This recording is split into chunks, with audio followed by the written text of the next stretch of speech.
Hello and welcome to Palace Weekly. I am your host, Mark Francis.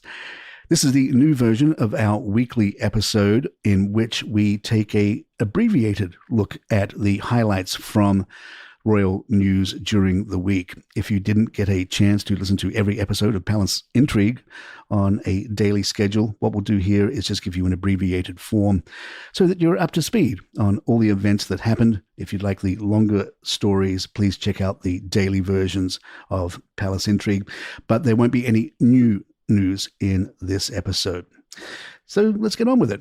And start with Meghan, who appears to have entered what fans are now cheekily calling a breakfast war with Gwyneth Paltrow after seemingly pointed exchange of lifestyle videos sparked speculation of simmering tensions between the two Montecito neighbours.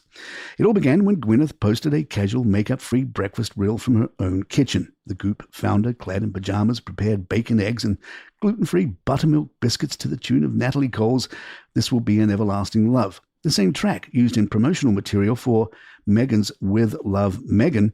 The not-so-subtle similarities did not go unnoticed. Viewers praised Paltrow's laid-back, unfiltered approach, with one fan writing, "That's how to be relatable, Meghan." Another added, "Gwyneth Paltrow continues to throw shade, and I'm here for it." But then Meghan, Duchess of Sussex, has playfully put to rest the rumours of the supposed feud, with actress Gwyneth Paltrow appearing in one of the Goop founder's Instagram videos with a wink and a laugh. In the clip, Paltrow responds to a fan question about the alleged tension between the two by turning to the camera and saying, "I genuinely do not understand this at all. Do you understand this?" She then pans over to Meghan, who is seated beside her at a kitchen table, shrugging with a bemused expression. The pair then burst into laughter. Meghan is also being criticised for her handwriting following a critical review of her Netflix series With Love Meghan by podcaster Amanda Hirsch. The Duchess sent a handwritten note that has since become the subject of intense analysis and speculation. The note, elegantly penned on stationery, embossed with Meghan's royal cipher, read, "Dear Amanda, I heard you were feeling scared. Don't be. This is the fun part. Let's enjoy it. As ever, Meghan." While Hirsch was moved by the gesture, calling herself a fan for life and sharing the card with her 890,000 Instagram followers, others were less convinced. Leading British handwriting expert and consultant graphologist Tracy Trussell called Meghan's penmanship unauthentic and contrived. Trussell concluded that the Duchess has an unusual calligraphic style, suggesting she is projecting a cultured image through a manufactured persona style of handwriting, which she says lacks soul. She added, "It's all about producing a polished performance, but it's very much style over substance, a pseudo-sophistication." But hey, Meghan, you can send us here at Palace Intrigue any unauthentic and contrived note you want. Even a Catholic priest is criticising Meghan. In a scathing YouTube video, Father Brendan Kilcoyne describes various scenes from Meghan's show to his audience, ranging from beekeeping to creating bath salts and getting pretzel snacks ready for her friend.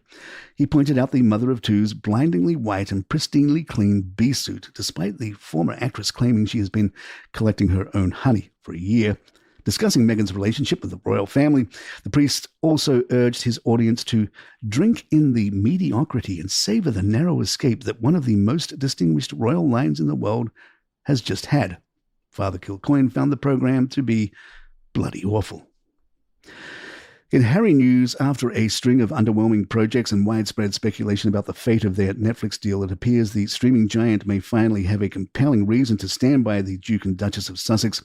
A new report in the Express reveals that Prince Harry is in early talks to produce what is already being described as the crown jewel of his media career, a 3-part documentary series marking the 30th anniversary of the death of his mother, Diana, Princess of Wales. Set for release in 2027, the documentary would be a solo venture for the Duke of Sussex without Meghan, featuring Harry as a co-executive producer, narrator, and presenter. A source told The Express he is uniquely placed not only to talk about the woman he knew, his mother, but also to examine her role as an enduring social and cultural icon still beloved by so many. The insider added that Harry would approach the project with passion and sensitivity. The move may help explain why Netflix has remained committed to the couple despite a lack of critical and commercial success. Meghan's lifestyle series with Love Meghan was widely panned, Harry's polo documentary received little attention, and the Paralympic-themed Heart of Invictus failed to make a cultural impact. But a Diana docuseries, helmed by her youngest son, has the potential to become a global television event. Prince Harry has stepped down from Sentebale, the African children's charity he co-founded in 2006 in memory of his mother, Princess Diana, citing a breakdown in relations that he described as devastating. In a dramatic and highly unusual move, the Duke of Sussex and his co-founder, Prince Seeiso of Lesotho, resigned in solidarity with the Board of Trustees, who have themselves quit amid a fierce internal row with the charity's chair, Dr. Sophie Chandauka. The dispute reportedly centered on a strategic decision to focus fundraising efforts in Africa. Multiple trustees, including Harry's longtime friend and former royal equerry, Mark Dyer, called for Dr. Chandauka's resignation. She refused, and in response, the trustees resigned. According to reports, she is now pursuing legal action against the charity after resisting efforts to remove her from the unpaid post. In a pointed joint statement, the two princes said, "Nearly 20 years ago, we founded Sentebale in honor of our mothers. Today is no different. With heavy hearts, we have resigned from our roles as patrons. It is devastating that the relationship between the charity's trustees and the chair of the board broke down beyond repair, creating an untenable situation." They added that they were in shock over the turn of events and will raise their concerns with the charity commission. In happier news, William's visit to Estonia last week was well received. It seemed Wills was quite easy on the eyes, with social media erupting in praise for what many dubbed his most dashing appearance yet. Wearing camouflage fatigues and a beret, William joined Estonian and British soldiers at Tapa military base, where he observed training exercises and even took a ride in a Challenger 2 tank. Royal fans, however, were just as focused on the prince's appearance as his military itinerary. "Prince William looks handsome," wrote one user on X. "I must say his charm and good looks consistently steal the spotlight anywhere he goes, especially when he wears a uniform, which I find incredibly sexy." Another fan added simply, "So handsome as always," while a third mused, "All can appreciate beauty." A fourth chimed in, "Thank goodness he got his mother's good looks." Some admirers have even coined a new moniker for the heir to the throne, His Royal Hotness. Prince William's upcoming appearance on Clarkson's farm has sparked outrage among Meghan supporters. Wills visited Jeremy Clarkson's Diddley Squat farm in Oxfordshire this week, where he met with fan favourite Caleb Cooper and revealed that his son Prince George is an avid viewer of the show. The controversy stems from Clarkson's history with the Duchess of Sussex. In 2022, the former Top Gear presenter wrote a highly criticised opinion piece about Meghan, stating he wanted her to parade naked through the streets of Britain while people chant. This article generated over 20,000 complaints to press regulator Ipso, becoming their most complained about piece ever. More Palace Weekly in just a moment. The Queen took a hands-on approach during her visit to the set of ITV's police drama Trigger Point in London last week. Her Majesty enthusiastically took charge of a clapperboard to mark the start of a scene, carefully following instructions from executive producer Jed Mercurio to avoid getting her fingers trapped before confidently announcing, "Trigger Point, take one." While touring the Brent Cross Civic Centre set, the Queen revealed she's actually a fan of the show, telling star Vicky McClure that she's currently working her way through the first series. Her Majesty appeared surprised to learn they've already filmed the third season, exclaiming, "Third! Very popular!" The Queen expressed amazement at the 30-pound weight of the bomb disposal suit worn by McClure, who plays explosives officer Lana Washington. When military advisor Paul Biddes mentioned this was actually the lighter version of a suit that can weigh up to 70 pounds, the Queen responded with an impressed, "Blimey." In a royal revelation that might surprise many, King Charles and Queen Camilla reportedly have a special agreement that has helped their marriage thrive. They maintain separate country homes. According to former royal gardener Jack Stooks, who recently spoke with Jeff Bett before Charles and Camilla got married, they agreed Camilla would keep her home. A separate space was important for them both and their families.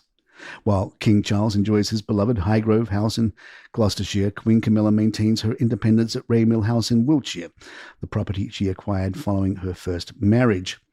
Stooks reveals that these separate residences suit their different lifestyles perfectly. Charles enjoys time alone and he's got a very strong work ethic. He's been known to work at his desk into the early hours, while Camilla's Wiltshire home remains a sanctuary filled with cherished family memories. This arrangement may be key to their marital success. They're both independent people and don't mind time apart. The fact that they don't live in each other's pockets is one of the many reasons their marriage works, Stooks explained. A rare banknote bearing the portrait of the late Queen Elizabeth II has fetched a record-breaking sum at auction, marking a significant moment in the world of numismatics. The $1,000 note issued by the Board of Commissioners of Currency of Malaya and British Borneo sold for an extraordinary £150,000 at a public auction held in Singapore on the 22nd of March. Dated 21 March 1953, the note was issued during the earliest years of her late Majesty's reign, originally estimated at between £60,000 and £90,000. The final price significantly surpassed expectations. And there you have it. If you'd like to email us, our address is thepalaceintrigue@gmail.com. And please follow us on Spotify or Apple or your favorite app and leave us a nice review and 5 stars if you're enjoying the show. And don't forget, you can get extended versions of all these stories on a daily basis with Palace Intrigue, and you can get that daily. I'm Mark Francis. My thanks to John McDermott. This is Palace Weekly. Good times.